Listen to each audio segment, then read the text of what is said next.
In today's video, I'm going to teach you how to add another account in Figma. Whether you use Figma for work, school, or personal projects, it's really common to have more than one account. Maybe you have a company account and a personal one, or you collaborate with different teams. Instead of constantly signing out and back in, you can add multiple accounts and easily switch between them. I'll walk you through exactly how to do that. First, open Figma and make sure you're on the main files or recent projects screen, not inside a specific design file. Look toward the upper left corner of the Figma window. Here, you'll see your profile icon. This might be your initials or a small profile picture, depending on how your account is set up. Click on that profile icon to open a small account menu. When that menu opens, you'll see several options related to your current account and settings. What you're looking for is the option that says Add Account.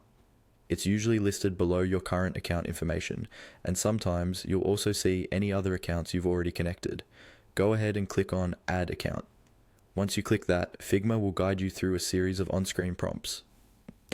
These prompts may vary slightly depending on whether you're already signed in to another Figma account in your browser or app, but the idea is the same. You'll generally be asked to either sign in or continue with a login method like email, single sign-on, or a connected service such as Google. Follow these prompts carefully. Enter the login details for the additional Figma account you want to add. Make sure you're using the correct email and credentials for that second account, especially if you manage multiple workspaces. If your organization uses single sign-on, you may be redirected to your company's login page to confirm your identity. After you've completed the sign-in process, Figma will finish connecting that account and bring you back to the main interface. You can now click on your profile icon again and you should see multiple accounts listed.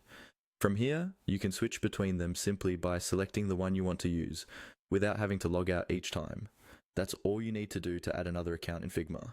By using this feature, you can keep your work, personal, and client projects separate, but still move between them quickly and easily.